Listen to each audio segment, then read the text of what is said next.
Some things, most things, taste better homemade, and that applies especially for desserts. Today we are going to be making sweet pastry, which can be used for any tart case, lemon meringue pie, egg custard tart, lemon tart. So if you're just trying to do some home baking and you're just starting out, or if you're trying to nail a food tech exam, then this is the recipe for you, sweet pastry. Here we go. First you're going to need 226 grams of salted butter. If it's fridge cold, I grate it to help it mix easily. And then to give the tart case a nice background flavour, I'm going to add a teaspoon of vanilla bean paste. That goes in with the butter, and then we're going to take 226 grams of caster sugar and add that into the butter. Equal quantities of sugar and butter. You can use a machine or do it by hand or use a blender. Next we're going to weigh out 454 grams of plain flour. You need 2 eggs. I'll crack the eggs first and make sure there's no shell, then add them one at a time to the mix. Add a little bit of flour to help incorporate it. Then next up, we're going to gradually add the flour. Add the flour fairly sharpish, and as soon as the dough forms, turn the machine off. You're looking for a nice Play-Doh feel to the dough. Now it's time to rest the dough. It's really important not to overmix the dough, otherwise you're going to break down the gluten and the dough is going to be all chewy.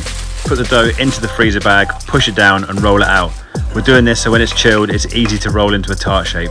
It's a nightmare trying to roll out a fridge cold dough ball, so it's well worth flattening it out now before it goes in the fridge. Next, we're going to take a loose bottom tart tin. You heard me, loose bottom. I'll rest my dough in the freezer for an hour. Now give it half an hour outside before you roll it. As you can see, the work's nearly done for us. It's nearly the size of the tin.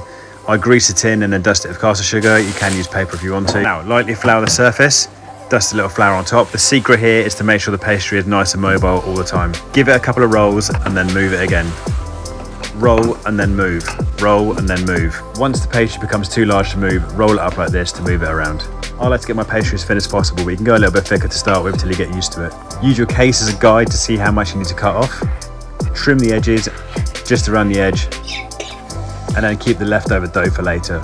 We're going to use this to plug any cracks. Roll the dough up like before, over the pin, and now gently roll the pastry over the tin, letting the gravity do the work, lowering the pastry into the tin. If it tears or breaks here, it's really easy to patch it up because the pastry is still nice and soft, and gently use your fingers to push the pastry into the tin. Okay, now take a fork and punch loads of little holes into the base and rest in the fridge for half an hour. I use a square piece of greaseproof here rather than a round piece. I use the corners to lift the rice out when the pastry is cooked. I fill the tart case up just below the top, and now it's going into a preheated oven at 180 degrees. This is going in for about 25 minutes. Don't worry if the top gets singed, it's coming off now.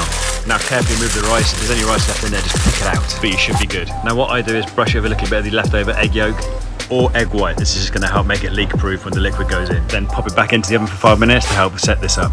Now take a speed peeler or a small knife and just trim off the excess pastry. Beautiful, nice and neat.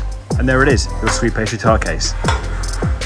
Okay, so how easy was that? Thank you so much for watching. Remember to like, subscribe for more content like this. And if you are turning your pastry into a tart, then you need to watch this video next.